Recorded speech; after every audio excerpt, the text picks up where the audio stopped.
اور وہ قانون یہ ہے کہ دنیا میں اگر کوئی شخص اسلام کے علاوہ کسی اور دین کو چاہے گا تو آخرت میں اس سے اس کا وہ دین ہرگز ہرگز قبول نہیں ہوگا، اور وہ شخص آخرت میں سراسر نقصان اٹھانے والوں میں سے ہے، خسارہ اٹھانے والوں میں سے۔ وہ افراد کے جو بہرحال مزاجاً ادیان کے حوالے سے یہ نظریہ رکھتے ہیں، وحدت ادیان کا نظریہ، سارے دین جو ہیں وہ ایک ہی کام تو کرتے ہیں، راستے الگ الگ ہیں، منزل سب کی ایک ہے، چاہے کوئی جناب جو ہے وہ کسی مذہب کے اوپر ہو، سب کی تعلیمات ایک ہیں، اس میں کوئی تھوڑی نا فرق ہے۔ تو یہ کون سی آپ قید لگا رہے ہیں کہ جناب نجات اگر آخرت میں حاصل کرنا ہے تو دنیا میں اسلام کو اختیار کرنا ہوگا، ورنہ آخرت میں نجات نہیں مل سکتی۔ تو بہرحال مسئلہ یہ ہے کہ جو وحدت ادیان کے قائل ہیں ان کے جواب میں بس یہی بات کہی جائے گی کہ قرآن نے ایک دین پیش کیا ہے، متعدد ادیان کو نہیں پیش کیا ہے، اور اعلان کر دیا ہے کہ ان الدین عند اللہ الاسلام، دین صرف اور صرف اللہ کے نزدیک اسلام ہے، اسلام کے علاوہ کوئی دین نہیں ہے۔ اور مسئلہ یہ ہے کہ جب یہ اللہ کہہ رہا ہے کہ اللہ کے نزدیک صرف اور صرف دین اسلام ہے، تو بنا میں دین اگر دنیا کے اندر مختلف جو ہے مسلک موجود ہیں تو دیکھنا یہ ہے کہ وہ بہرحال وہ حقیقت ان کے اندر پائی جاتی ہے جو حقیقت اسلام میں ہے، یا وہ حقیقت نہیں پائی جاتی ہے۔ بھائی مسئلہ یہ ہے کہ سوال کرنے والا یہ سوال کرتا ہے کہ جتنے انبیاء ہیں وہ سب اللہ سبحانہ و تعالیٰ کی جانب سے آئے، اور بہرحال جو پیغام لائے وہ سارا پیغام بھی جو ہے ان کا خود کا نہیں ہے، جو اللہ نے جو شریعت دی، جو پیغام دیا، اسی کو پیغام کو انہیں نے لوگوں کے سامنے نقل کیا۔ تو پھر یہ اختلاف اور یہ تضاد دین کے درمیان کیوں پایا جاتا ہے، ادیان کے درمیان کیوں پایا جاتا ہے؟ پھر دوسری چیز یہ ہے کہ یہ اصرار کیوں ہے کہ اگر آپ کو نجات حاصل کرنا ہے تو صرف اور صرف جو ہے وہ آپ دین اسلام کو اختیار کیجئے، اس کے علاوہ کسی اور دین کے آپ پابند نہ ہوئیے۔ مسئلہ دیکھیے اس کے متعدد جواب ہیں، اور بہرحال دامن وقت کو بھی دیکھنا ہے، اور اس کے بعد پھر جو ہے اس چیز کو بھی مد نظر رکھنا ہے کہ بہرحال کسی کا پروگرام جو ہے ہماری وجہ سے متاثر نہ ہو۔ تو اب آپ غور یہ کیجئے کہ اصل میں مسئلہ یہ ہے کہ اگر حقیقت ایک رہتی اور حقیقت کے اندر تبدیلی نہ ہوتی تب تو کہا جا سکتا تھا کہ ہاں سب دین جو ہیں وہ برحق ہے، لیکن اصل میں معاملہ یہ ہو گیا ہے کہ حقیقت ہی بدل گئی ہے۔ ایک مرتبہ مسئلہ یہ ہوتا ہے کہ ایک چیز آپ کہتے ہیں اور وہی چیز دوسری زبان میں کوئی دوسرا انسان جو ہے کہتا ہے۔ فرض کیجئے کہ آپ نے کہا کہ آپ کو پیاس لگ رہی ہے، آپ نے کہا پانی دے دیجئے، لیکن ایک ایرانی آتا ہے تو وہ آگے کہتا ہے آپ، ایک عرب آتا ہے تو وہ کہتا ہے ماں۔ ایک وہ شخص کہ جو ان تینوں زبانوں کو نہیں جانتا ہے وہ سوچتا ہے کہ گویا کہ الگ الگ چیز کا مطالبہ کیا جا رہا ہے، لیکن جو تینوں زبانوں سے واقف ہے وہ کہتا ہے کہ اصل میں لفظ بدل رہے ہیں، معنی ایک ہے، حقیقت ایک ہے۔ اگر ادیان میں مسئلہ یہ ہے کہ حقیقت ایک ہے، راستے الگ الگ ہیں، سب کی منزل ایک ہے، تب تو یہ بات صحیح ہے، لیکن جب حقیقت ہی تبدیل ہو چکی حقیقت توحید ہی نہیں رہی. کوئی کہتا ہے ایک تین ہے، تین ایک ہے، کوئی دوئیت کا قائل ہے، کوئی کہتا ہے خیر کا خالق الگ ہے، شر کا خالق الگ ہے، کوئی تثلیث کا قائل ہے، کوئی یہ نظریہ پیش کرتا ہے کہ ہم جو ہیں وہ خدا کے سر سے پیدا ہوئے ہیں اور فلاں جو ہے وہ خدا کے سینے سے پیدا ہوا ہے. تو جب توحید کی حقیقت ہی نہیں رہی سلامت، ایسی صورت میں کیسے کہہ سکتے ہیں کہ جناب جو ہیں وہ سب جو ہے حق کا پیغام دے رہے ہیں؟ سب سے اہم جو دین میں عقیدہ ہے وہ ہے عقیدہ توحید. اگر انسانی زندگی سے اس عقیدے کو مائنس کر دیجئے تو اس کے بعد کسی عقیدے کی ضرورت ہی نہیں ہے. اگر آپ توحید کو نہیں مانتے ہیں تو پھر رسالت کی بھی نہیں آپ کو ضرورت ہے. جب آپ رسالت کو نہیں تسلیم کرتے ہیں تو بقیہ بہت سے عقائد جو ہیں آپ کو ان کی نہیں ضرورت ہے. جب آپ توحید کو نہیں مانتے تو قیامت کا پھر کیا سوال اٹھتا ہے؟ جب توحید کو نہیں مانتے ہیں تو عدل الہی کا کیا سوال اٹھتا ہے؟ تو معلوم ہوا کہ بنیادی اور مرکزی عقیدہ جو انسان کی زندگی میں حیثیت رکھتا ہے وہ عقیدہ توحید ہے. یہ عقیدہ توحید اگر اس کو ہٹا دیا جائے، ختم کر دیا جائے اور انسان اس عقیدے میں گمراہی کا شکار ہو جائے تو بہت مشکل پیدا ہو جاتی ہے. تو سب سے زیادہ جو اسلام نے زور دیا ہے وہ عقیدہ توحید کے اوپر زور دیا، اور جس انداز سے توحید کو اسلام نے پیش کیا ہے اس انداز سے دوسرے ادیان ان کے اندر اب یہ توانائی نہیں ہے. کیونکہ جب پیغام میں تحریف ہو جائے، لوگوں کی خواہشات شامل ہو جائیں اس کے اندر، تو حقیقت جو ہے وہ گنجلک ہو جاتی ہے، مبہم ہو جاتی ہے. تو اسلام نے جس انداز سے عقیدہ توحید کو پیش کیا ہے اور رہنمایان دین نے جس انداز سے حقیقت توحید کو بیان کیا ہے، اس انداز سے آپ کو کہیں کے اوپر جو ہے عقیدہ توحید کے متعلق جو ہے تذکرہ نہیں ملے.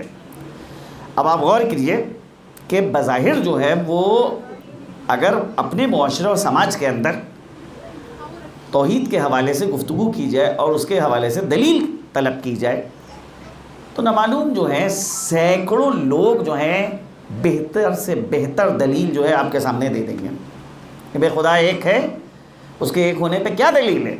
معلوم ہوا کہ وہ جناب جو ہے بہتر سے بہتر دلیل، کوئی فلسفی دلیل دے دے گا، کوئی کلامی دلیل دے دے گا، کوئی دلیل نظم کو دے گا، مختلف دلیلیں وجود الہی کے اوپر قائم کر دیں. یہ وہ چیزیں ہیں کہ جو توحید نظری سے جن کا ربط ہے.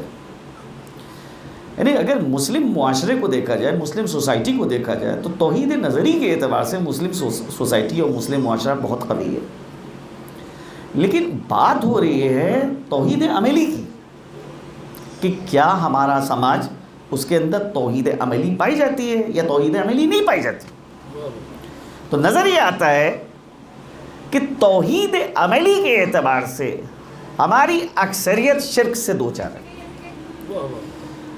نظری اعتبار سے یقیناً عقیدہ توحید قوی ہے، عملی اعتبار سے عقیدہ توحید نظر ہی نہیں آتا.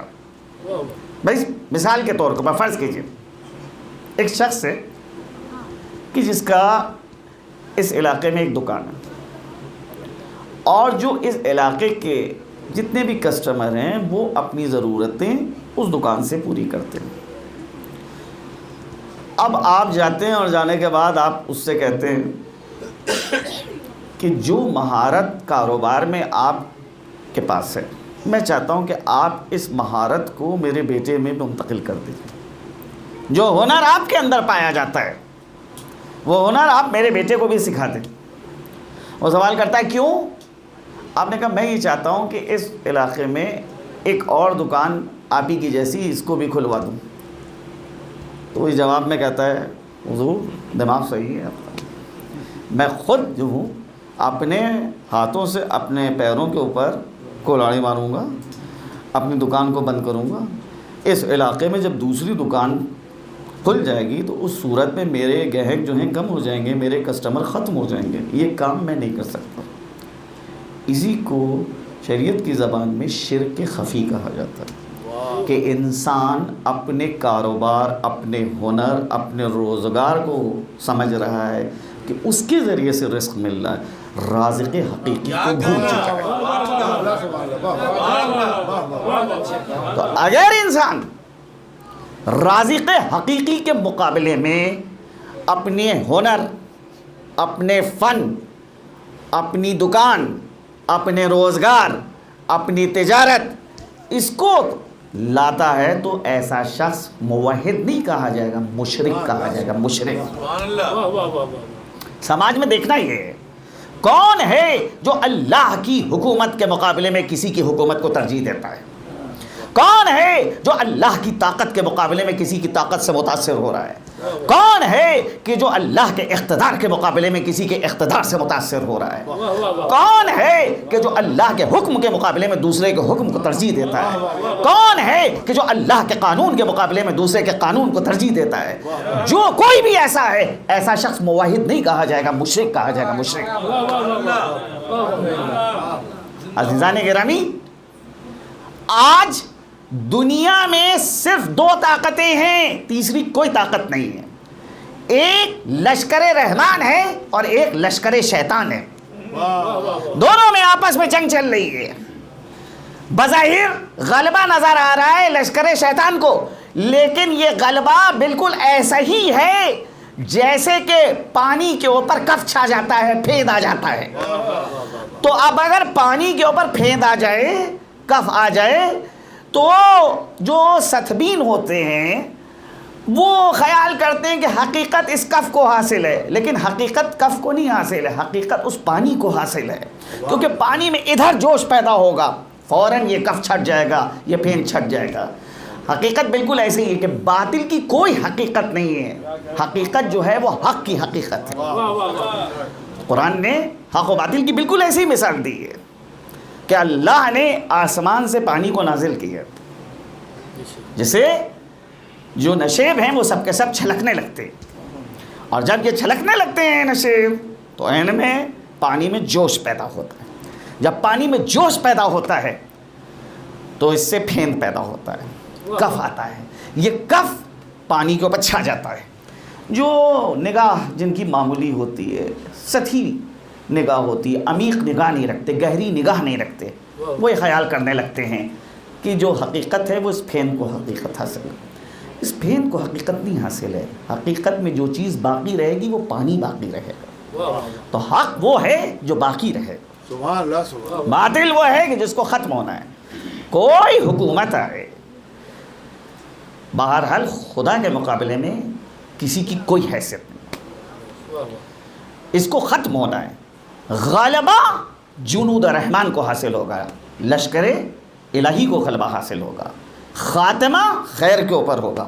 ہو ہی نہیں سکتا کہ خاتمہ اس دنیا کا شر کے اوپر ہو۔ بہرحال جس یاد کو منانے کے لیے ہم اور آپ یہاں پہ بیٹھے ہوئے ہیں، یہاں پر ابن عربی کا ایک جملہ ہے جو میں آپ کے سامنے عرض کرنا چاہتا ہوں۔ وہ فرماتے ہیں کہ اگر وجود الہی کے اوپر دلیل طلب کی جائے کہ بہترین دلیل وجود الہی کے اوپر کیا ہے، کہا تو حسین سید الشہداء بہترین دلیل ہیں وجود الہی پر۔ اس سے بہتر کوئی دلیل وجود الہی کے اوپر نہیں قائم ہو سکتی۔ بقول کسی شاعر کے کہ نہ مدرسہ، نہ مباحث، نہ فلسفہ، نہ کلام، نہ مدرسہ، نہ مباحث، نہ فلسفہ، نہ کلام، ثبوت حق کے لیے بس حسین کافی ہے۔ عزیزان گرامی، وہ ذات کہ جس نے عشق الہی کا بہترین نمونہ پیش کیا، راہ حق میں حسین سے پہلے بھی مختلف شخصیتوں نے قربانی دی، لیکن وہ قربانی انفرادی قربانی تھی، حسین کی قربانی اجتماعی قربانی ہے۔ بالکل وہی فرق ہے کہ جو فرادہ نماز اور جماعت کی نماز میں فرق ہے۔ بھائی فرادہ نماز اپنے تمام آداب کے ساتھ انجام دی جائے، لیکن بہرحال وہ نماز فرادہ ہی ہے، لیکن وہی نماز اگر جماعت کے ساتھ انجام دی جا رہی ہے تو اس نماز کو ایک اہمیت حاصل ہے۔ تو اگر راہ خدا میں ایک قربانی پیش کی گئی ہے جو انفرادی قربانی ہے، بھائی حضرت زکریا کا سر جو ہے آرے سے کاٹا گیا، جناب یحییٰ کا سر کاٹ کے فاحشہ عورت کے مہر میں پیش کیا گیا، 99 کتنے انبیاء کو قتل کر دیا جاتا تھا اور کنویں میں ڈال دیا جاتا تھا، کتنوں کے اوپر جو ہے وہ ستم ہوا، راہ حق میں کتنوں نے جو ہے شہادت دی، لیکن وہ ساری قربانیاں انفرادی قربانیاں ہیں۔ حق کی راہ میں جو سید الشہداء نے قربانی پیش کی ہے وہ ایک اجتماعی قربانی ہے۔ اور بہرحال ایک سوال ہے آپ سے کہ آپ یہ بتائیے کہ سید الشہداء امام حسین علیہ السلام سے اور اللہ سبحانہ و تعالیٰ سے کیا رشتہ ہے؟ کون سا رشتہ ہے؟ میں جو سمجھتا ہوں وہ میں آپ کے سامنے یہ عرض کر رہا ہوں کہ اللہ سبحانہ و تعالیٰ سے سید الشہداء کا جو رشتہ ہے وہ عاشق اور معشوق کا رشتہ ہے۔ حسین عاشق ہیں اور ان کا معشوق ہے اللہ سبحانہ و تعالیٰ۔ معشوق صرف مطالبے کرتا ہے، عاشق کا کوئی مطالبہ نہیں ہوتا، لہذا معشوق جو مطالبہ کرے گا عاشق اس مطالبے کو پورا کرے گا۔ معشوق نے کہا میری خاطر تم کو اپنے وطن کو چھوڑنا ہے، عاشق نے کہا میں اس کے لیے آمادہ ہوں۔ معشوق نے کہا میری خاطر حج کو عمرے سے تبدیل کرنا ہے، حرم الہی کو ترک کرنا ہے، بیابان کو آبادہ کرنا ہے، آباد کرنا ہے۔ عاشق نے کہا کہ میں اس کے لیے آمادہ ہوں، میری خاطر 3 دن کی بھوک اور 3 دن کی پیاس برداشت کرنا ہے۔ عاشق نے کہا کہ میں آمادہ ہوں، میری خاطر دوستوں کو قربان کرنا ہے، عزیزوں کو قربان کرنا ہے۔ عاشق نے کہا کہ میں آمادہ ہوں۔ سن 61 ہجری عصر عاشور تک حسین عاشق خداوند ہے اور اللہ معشوق ہے حسین کا، لیکن عصر عاشور کے بعد نسبت تبدیل ہو جاتی ہے، اب اللہ عاشق ہے اور حسین معشوق ہے۔ عزیزان گرامی، سن 61 ہجری عصر عاشور تک حسین عاشق تھے اور اللہ معشوق تھا، لیکن جب حسین کے سر و تن میں جدائی ہو گئی تو اب نسبت تبدیل ہو گئی، اب اللہ عاشق ہے حسین معشوق ہے۔ قطعاً اس کو خیال مت کیجیے گا کہ کوئی یہ خطابتی خیال ہے یا خطابتی بیان ہے کہ جس کا واقعیت اور حقیقت سے کوئی تعلق نہیں۔ وہ خود قرآن کہہ رہا ہے فَاذْكُرُونِي أَذْكُرُكُمْ، تم مجھے یاد کرو میں تمہیں یاد کروں گا، تم میرے ذاکر بنو میں تمہارا ذاکر بنوں گا۔ اسی کو آپ تبدیل کر دیجئے کہ تم میرے عاشق بنو اور میرے سامنے اپنے عشق کی حقیقت کو ثابت کرو۔ جب تم اس حقیقت کو ثابت کر دو گے تو میں تمہارا عاشق بن جاؤں گا۔ حسین نے عصر عاشور تک اس حقیقت کو ثابت کیا۔ دعوے عشق کے آداب ہیں، آسان نہیں ہے اس وادی کو طے کرنا۔ حسین اس وادی کو طے کر رہے ہیں، جو اس کے آداب ہیں ان سارے آداب کو وہ پورا کر رہے ہیں، چنانچہ بہرحال سختیاں برداشت کرتے ہیں، تکلیفیں برداشت کرتے ہیں، اور باہر غور کرنے والا مسئلہ ہے۔ ایک چھوٹا سا لشکر ہے، یہ چھوٹا سا لشکر جس کے حوالے سے دشمن نے یہ خیال کیا تھا کہ زیادہ سے زیادہ یہ جنگ 1.5 گھنٹے اور 2 گھنٹے میں تمام ہو جائے گی، اس سے زیادہ یہ جنگ نہیں چل سکتی۔ لیکن سید الشہداء امام حسین نے جو عہدے تقسیم کیے اس میں عہدوں میں یہ خیال رکھا ہے کہ میمنے کا سردار زہیرقین کو بنائے گا، میسرے کا سردار حبیب ابن مظاہر کو، لشکر کا علم عباس کے ہاتھ میں دیا۔ ہمارا غور کرنے کا مسئلہ ہے کہ پیغمبر کی ایک متفق علیہ حدیث بھی ہے جس میں جناب امیر کو خطاب کر کے پیغمبر نے فرمایا ہے کہ انت حامل اللوائی فی الدنیا والآخرہ. لیکن اہل بیت اطہار کیا جو لقب جس سے مخصوص ہے، آپ اس لقب کو صرف زبان کے اوپر لائیے اور ذہن جو ہے اس شخصیت کی جانب منتقل ہو جاتا ہے. دنیا میں یہ ہے معاملہ کہ آپ حاتم کا تذکرہ کیجئے گا تو آپ کا ذہن عدالت کی جانب متوجہ ہوگا. ضروری نہیں ہے کہ عدالت کا تذکرہ کیجئے تو ذہن جو ہے حاتم کی جانب چلا جائے. نوشیروان کا ذکر کیجئے گا تو ذہن عدالت کی جانب جائے گا. لیکن عدالت کا ذکر کیجئے تو وہاں کے اوپر ضروری نہیں ہے کہ نوشیروان کی جانب ذہن جائے. اسی طرح سے سخاوت کا تذکرہ کیجئے تو سخاوت کا جب ذکر کیجئے، لازم نہیں ہے سخاوت کا ذکر کرنے سے کہ حاتم کی جانب میں ذہن چلا جائے. لیکن جب حاتم کا ذکر کریں گے تو سخاوت کی جانب ذہن جائے گا. لیکن اہل بیت اطہار کیا صرف صفت کو ذکر کیجئے، صادق کہیے فوراً ذہن رسول کی جانب چلا جاتا ہے. امین کہیے فوراً ذہن جو ہے رسول کی جانب جاتا ہے. کفار مکہ صفت ذکر کرتے تھے اور انسان جو ہے اس کا ذہن موصوف کی جانب منتقل ہو جاتا تھا. یا فاتح خیبر کہیے، ذہن علی ابن ابی طالب کی جانب جاتا ہے. ساقی کوثر کہیے، ذہن علی کی جانب جا رہا ہے. لیکن میں کہتا ہوں فاتح خیبر کہنے سے علی سمجھ میں آتے ہیں، ساقی کوثر کہنے سے علی سمجھ میں آتے ہیں. لیکن اگر علمدار کہا جائے اس سے علی نہیں سمجھ میں آتے ہیں بلکہ عباس سمجھ میں آتے ہیں. جبکہ پیغمبر کی یہ حدیث جو ابھی آپ کے سامنے میں نے پڑھی کہ پیغمبر نے فرمایا انت حامل اللوائی فی الدنیا والآخرہ، تم میرے لشکر کے علمدار ہو دنیا میں بھی اور آخرت میں بھی. لیکن اس کے باوجود یہ لقب مخصوص ہے صرف اور صرف حضرت ابو الفضل العباس سے. کیسی بے نظیر علمداری کی ہے.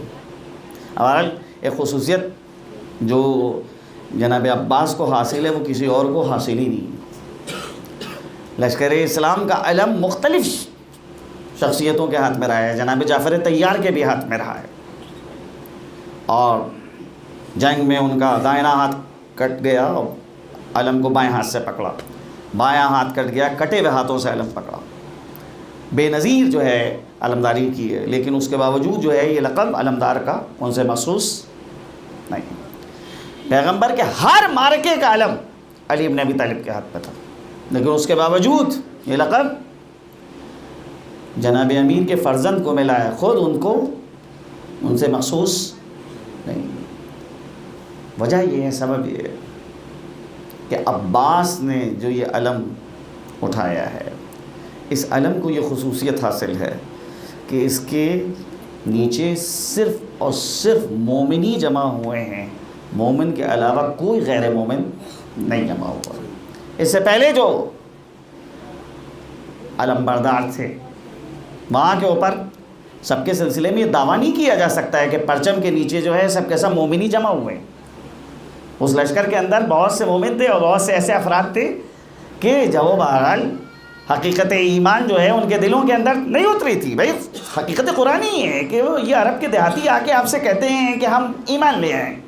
کہہ دیجئے کہ ابھی تم ایمان نہیں لائے ہو بلکہ یہ کہو کہ تم اسلام لائے ہو. یہ حقیقت ابھی تمہارے دل کی گہرائیوں میں نہیں اتری. لیکن جناب عباس نے جو علم برداری کی ہے، یہ علم برداری ایسی بے نظیر ہے کہ اس علم کے ماتحت جو بھی آیا ہے، جو بھی اس لشکر میں ہے، وہ سب کے سب مومن خالص.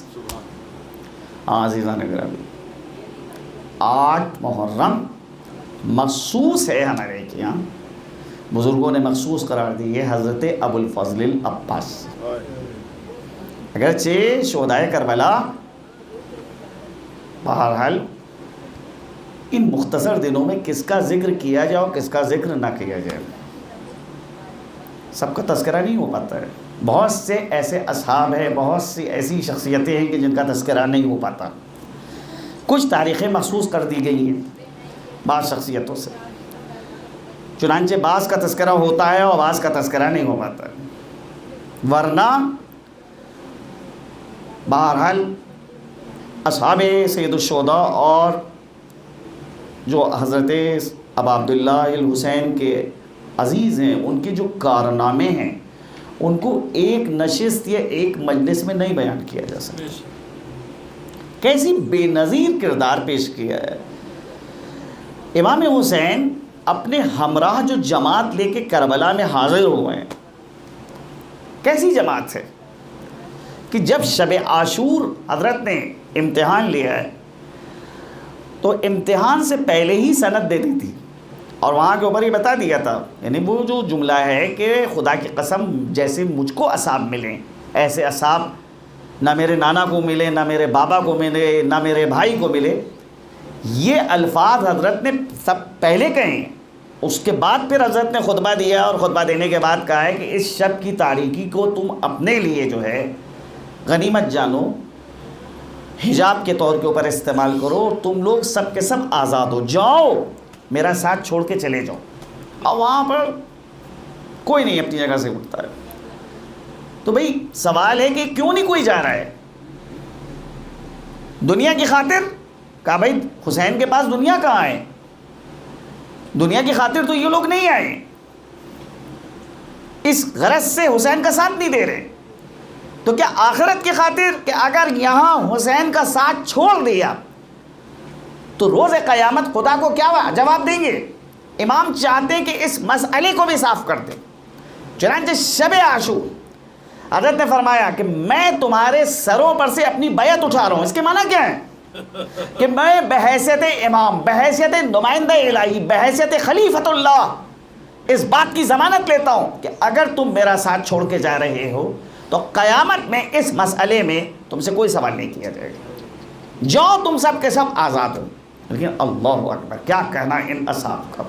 کہتے سب سے پہلی آواز عزیزوں میں جو بلند ہوئی تھی وہ حضرت ابو الفضل العباس کی تھی کہ خدا کی قسم اگر آپ کی بات ہم کو دنیا میں رہنا پڑے تو اس دنیا کا کیا مزہ, اور فرزند رسول اگر ہمیں یہ معلوم ہوتا کہ ہمیں ہمیشہ دنیا میں رہنا ہے, کبھی دنیا سے نہیں جانا ہے, صرف ایک صورت میں دنیا سے باہر جانا, اور وہ صورت یہ ہے کہ جب ہم آپ کا ساتھ دیں تو خدا کی قسم ہم زندگانی دنیا کو ٹھوکر مار دیتے اور آپ کے ساتھ کو ترجیح دیتے. اللہ اکبر کیا کردار ہے. جب حسین نے اصحاب اور عزیزوں کو مقام امتحان میں پورا پایا تو پھر عہدے تقسیم کیے. لشکر کا سردار میمنے کا زہیر کو بنایا, میسرے کا سردار حبیب کو بنایا, اور علم لشکر کا عباس کے ہاتھ میں. وہ جنگ جو دشمن نے سوچی تھی کہ 1.5 گھنٹے یا 2 گھنٹے میں تمام ہو جائے گی, اس جنگ کو عصر عاشور تک اصحاب سید الشہداء اور عزیزوں نے جاری رکھا ہے. یہ علمدار کا کمال ہے. ایک بزرگ عالم کا جملہ ہے, وہ حضرت ابو الفضل العباس کو خراج عقیدت پیش کرتے ہوئے یہ کہتے تھے کہ بڑی ستم ظریفی ہماری ہے کہ ہم جناب عباس کو صرف ایک تناظر میں دیکھتے ہیں کہ وہ بہت بڑے شجاع تھے, بہت بڑے بہادر تھے. ہمیں سوچنا چاہیے کہ جس حسینی لشکر کا ایک سپاہی رجل فقیہ کے درجے کے اوپر ہو, اس کا علمدار کس منزل کے اوپر ہوگا. حسین کیا عہدہ رشتہ داری کی بنیاد کے اوپر نہیں بڑھتا ہے, صلاحیت کی بنیاد پہ بڑھتا ہے. عباس جن کو علمدار بنایا ہے, کیسی شخصیت, اہل حرم کی ڈھارس ہے. حسین کو اپنے اس بھائی پہ کتنا اعتماد ہے. جنگ شروع ہوتی ہے اور عباس اس جنگ میں علم برداری کر رہے ہیں. ایک وہ منزل آتی ہے کہ عباس خدمت امام میں آتے ہیں, اجازت طلب کرتے ہیں, حسین فرماتے ہیں بھیا تم تو لشکر کے علمدار ہو، خاموش ہو جاتے ہیں، واپس چلے گئے۔ پھر جب اصحاب کا خاتمہ ہو گیا، عزیزوں کی باری ہے، کبھی فرزندان مسلم جا رہے ہیں، کبھی فرزندان عقیل جا رہے ہیں، اور کبھی فرزندان جعفر جا رہے ہیں، اور یہ جب آتے ہیں اور آ کر کہتے ہیں مولا ہم، تو حسین یہی کہتے ہیں بھیا تم تو لشکر کے علمدار ہو۔ ایک منزل وہ آتی ہے کہ عباس کہتے ہیں آقا وہ لشکر ہی کہاں ہے جس کی میں علم برداری کروں، مولا آپ اجازت دیجئے۔ ہاں حسین کہتے ہیں بھیا اچھا اگر جاتے ہو تو ان بچوں کے لیے ایک پانی کی سبیل کرتے جاؤ، لیجئے ایک ذمہ داری اور سپرد کر دی گئی۔ عباس خیمے میں آتے ہیں، آواز دیتے ہیں سکینہ کو، بچی سامنے آتی ہے، کہا بیٹی جاؤ جا کر ایک مشق لے آؤ۔ بچی کا دل بڑھ جاتا ہے، ہاں سکینہ مشق لا کے دیتی ہے، عباس مشق کو علم میں باندھتے ہیں۔ عزیزوں کوئی اور ہوتا تو اپنے ارادے کو چھپاتا، لیکن شجاعت عباس کو دیکھیں کہ پوری 30,000 کے لشکر کو خطاب کر رہے ہیں کہ دیکھو یہ میں مشق لا رہا ہوں، اس مشق کو میں پانی سے بھروں گا، اب اگر مجال ہے تو آ کے روکو۔ ادھر سے عباس رخصت ہوئے، میں کہتا ہوں چشم تصور سے دیکھیے، یقیناً سکینہ اور بچے در خیمہ پہ کھڑے ہوں گے۔ اب اگر کوئی بچہ صدائے الاتش بلند کرتا ہوگا تو یقیناً سکینہ کہتی ہوں گی ارے اب کیوں روتے ہو، اب تو میرا چچا پانی لینے کے لیے گیا ہے۔ ارے ایک منزل وہ آتی ہے کہ عباس ساحل کے نزدیک پہنچے، دریا نشیب میں ہوتا ہے، فوجیں پہلے ہی حملے میں دور بھاگ جاتی ہیں۔ عباس نے سوکھی ہوئی مشق پانی کے اندر ڈالی، پانی میں پانی کو بھرا، اور بھرنے کے بعد جو ہے چلے۔ وہ فوجیں جو بھاگ گئی تھیں سمٹ کے سامنے عباس کے آ جاتی ہیں، شیر کا سینہ نیزے کی انیوں کو توڑتا ہوا آگے بڑھ رہا ہے۔ اب عباس کا پورا ہم و غم یہ ہے کہ پانی کسی طرح سے خیمے تک کے پہنچ جائے، گھوڑے کو ایڑ پہ ایڑ دے رہے ہیں۔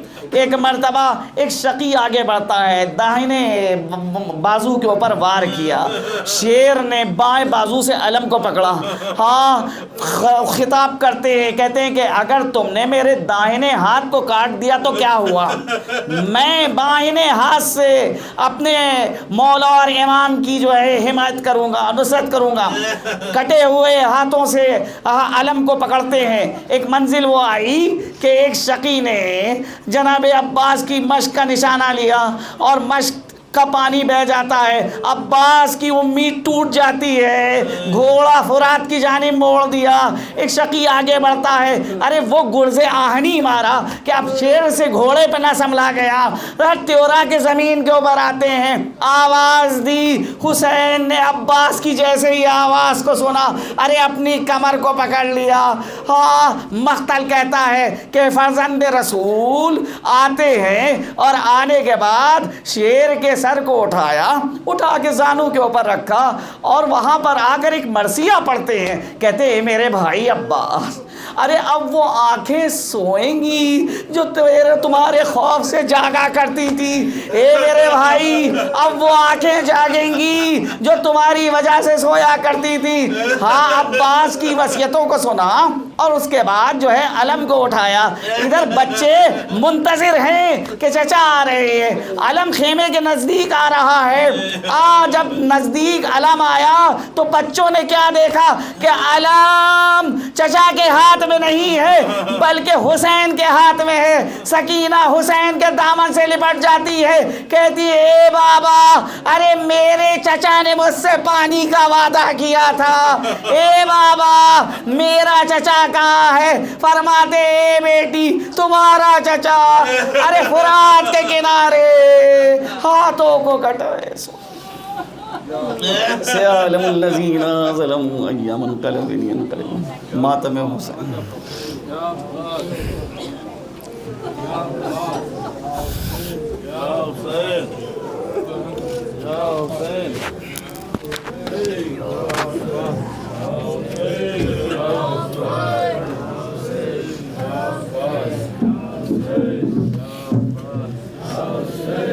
زینب تیرے بھائی کا لے کے میں علم آ گیا، زینب تیرے بھائی کا لے کے میں علم آ گیا زینب تیرے بھائی کا لے کے میں علم آ گیا زینب تیرے بھائی کا لے کے میں علم آ گیا زینب تیرے بھائی کا لے کے میں علم آ گیا زینب تیرے بھائی کا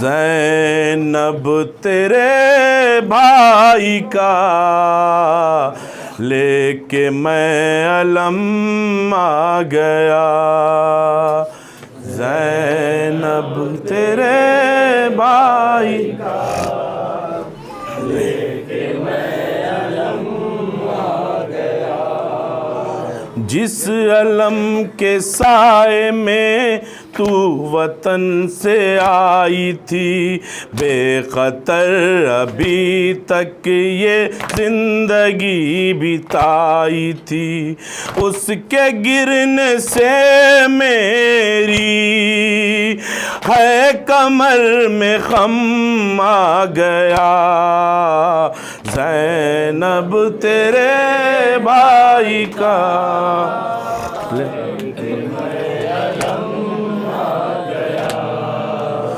زینب تیرے بھائی کا لے کے میں علم آ گیا میرے آقا المدد آئی کانوں میں صدا دیکھا اس کا حال جب دل میرا تڑپ گیا تھا لہو لہو چہرہ آنکھ میں زخم آ گیا زینب تیرے بھائی کا لے کے میں علم آ گیا زینب تیرے بھائی کا لے کے میں علم آ گیا جس پہ تجھ کو ناز تھا بھائی وہ عباس تھا پردے کا جس کو تیرے کتنا احساس تھا تیرے ایسے بھائی پہ وقت بے رحم آ گیا زینب تیرے بھائی کا لے کے میں علم آ گیا زینب تیرے بھائی کا لے کے میں علم آ گیا تجھ کو کیا پتا بہن اس پہ کیا گزر گئی مشک چھدتے ہی اس کی سانس بھی ٹھہر گئی ہو گئے قلم شانے اور لبوں پہ دم آ گیا زینب تیرے بھائی کا لے کے میں علم آ گیا زینب تیرے بھائی کا لے کے میں علم آ گیا سامنے سکینہ کے کیسے جاؤں میں بہن کس طرح خبر اس کو یہ سنا ہوں میں بہن کہ میری سکینہ پر موسم ستم آ گیا زینب تیرے بھائی کا لے کے میں علم آ گیا زینب تیرے بھائی کا لے کے میں علم آ گیا صبر کر میری بہن مرحلہ یہ سخت ہے، مصطفیٰ کی آل پر امتحان کا وقت ہے، حد میں دین احمد کی کفر کا قدم آ گیا، زینب تیرے بھائی کا لے کے میں علم آ گیا، زینب تیرے بھائی کا لے کے میں علم آ گیا، اشک آنکھ سے بہے دل تڑپ تڑپ اٹھا، بس تصورات میں کربلا پہنچ گیا، اور نوحہ یہ عرشی کر کے میں رقم آ گیا، زینب تیرے بھائی کا لے کے میں علم آ گیا، زینب تیرے بھائی کا لے کے میں علم آ گیا، زینب تیرے بھائی کا لے کے میں علم آ گیا، یا حسین یا حسین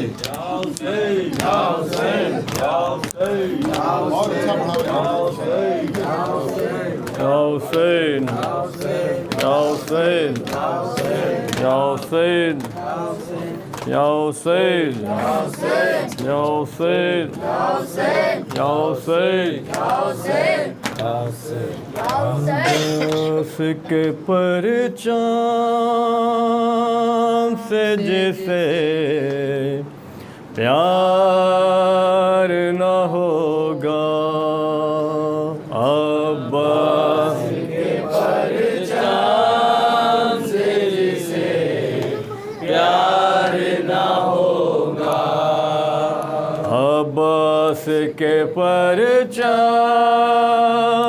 سے جسے پیار نہ ہوگا، عباس کے پرچام سے جسے پیار نہ ہوگا، محشر میں وہ جنت کا بے حق دار نہ ہوگا، قریب میں عباس کے پرچام سے جسے پیار نہ ہوگا، جہاں تجھ میں قدم رکھ دیا عباس جری نے،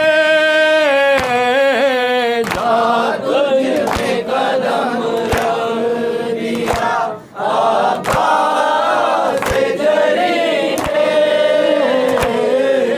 دریا تیرا پانی کبھی بے کار نہ ہوگا،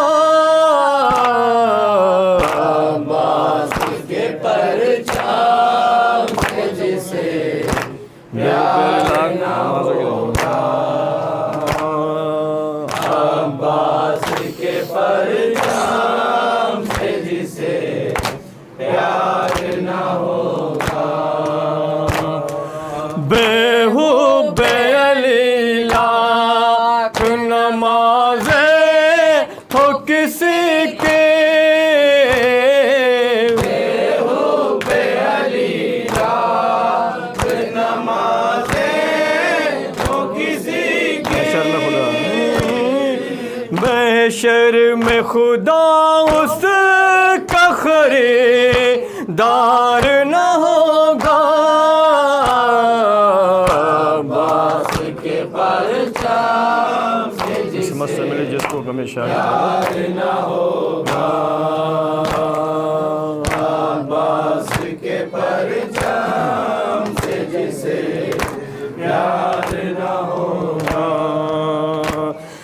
قسمت سے ملی جس کو غم شاہ کی دولت، قسمت سے ملی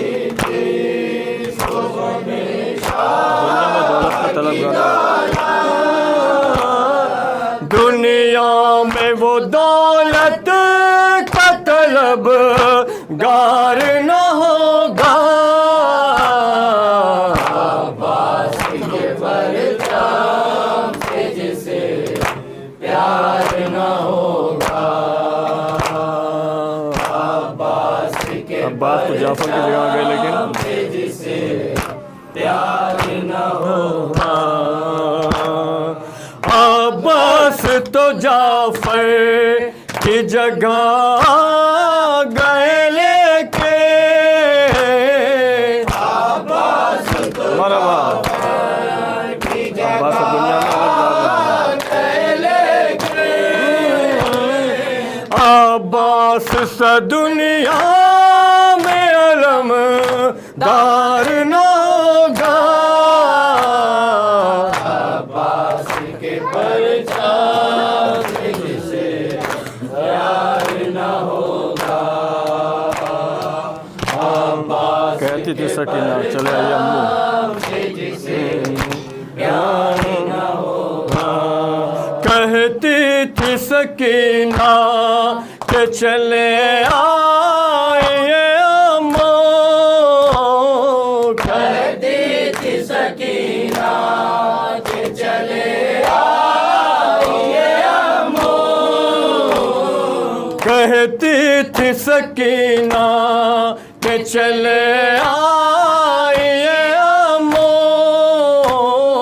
کہتی تھی سکینہ اس سے کبھی پیاس کا اظہار نہ ہوگا.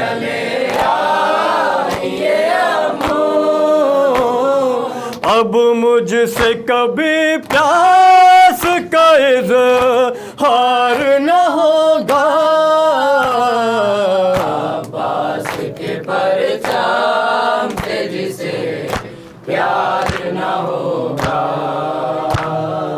عباس کے پرچم سے جسے پیار نہ ہو. محشر میں وہ جنت کا بے حق دار نہ ہوگا.